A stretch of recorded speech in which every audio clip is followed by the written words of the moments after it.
ಬತ್ತಲ್ರಿ ಬಣ್ಣದ ಹಬ್ಬ 5-10 ವರ್ಷದಿಂದ ಎಷ್ಟು ಚಂದ ಆಡ್ತಿದ್ವಿ ಬಣ್ಣ. ಊರ್ ಮಂದಿ ನಾಚತಿತ್ತು ಅಂತ ಪರಿ ಆಡ್ತಿದ್ವಿ. ಈಗ ಅದು ಸತ್ತು ಬಿಟ್ಟೈತಿ. ಹಿಂಗ ಆಡ್ತಿದ್ವಲ್ಲ ಬಣ್ಣ. ಕಾಮಣ್ಣಕ್ಕೆ ಕಟ್ಟಿಗೆ ತುಡುಗ್ ಮಾಡ್ತಿದ್ವಿ, ಕುಳಿ ತುಡುಗ್ ಮಾಡ್ತಿದ್ವಿ. ಊರನ್ನ ಮಂದಿ ಚಪ್ಪಲ್ಲೇ ಬಡಿತಿದ್ರು. ನಮ್ಮ ಕಟ್ಟಿಗೆ ತುಡುಗ್ ಮಾಡ್ದ, ಕುಳಿ ತುಡುಗ್ ಮಾಡ್ದ ಅಂತೇಳಿ. ಆದ್ರೂ ಬೈಸ್ಕೊಂಡು ಗಿಸ್ಕೊಂಡು ಅವನೊಂದು ಕಾಮಣ್ಣ ಸುಡ್ತಿದ್ವಿ. ಮುಂಜಾನೆ 7 ಗಂಟೆಗೆ ಹಳಿ ಅರಿಬಿ ಹಾಕೊಂಡು ಊಟಿಲ್ಲ ನೀರಿಲ್ಲ ಮಾಡಿ ಬಿಡ್ತಿದ್ವಿ. ದೋಸ್ತರ ಮನೆಗೆ ಹೊಕ್ಕಿದ್ವಿ, ಹಲಿಗೆ ತಗೊಂಡು ಬಡಿತಿದ್ವಿ. ಹೊರಗೆ ಬರ್ತಿದ್ದ ಬಣ್ಣ ಹಾಕ್ತಿದ್ವ. ಬಾಕ್ಲ ಹಾಕೊಂಡು ಮುಚ್ಕೊಂಡು ಕುಂದಿರ್ತಿದ್ದ.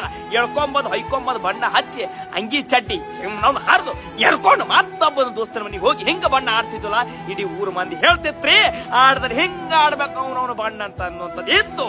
ಆದ್ರೆ ಈಗ ಎಲ್ಲೈತ್ರಿ, ಬರ್ರಿ ದೋಸ್ತರ ಬಣ್ಣ ಆಡೋಣಂದ್ರೆ ಎಲ್ಲಿ ಆಡ್ತಿ ಬಿಡ್ಲಿ ಅವನ ಬಾರು ಹೊಯ್ಕೊಳ್ಳೋಣಂದ್ರ ಜೀವನಾನೇ ಹೊಯ್ಕೊಳಕತ್ತೈತೋ. ಈಗೇನು ಹೊಯ್ಕೋತಿ ಬಿಡು ಅನ್ನೋಂಥದ್ದು ಬತ್ಬಿಡ್ತೀರಿ ಕಾಲ.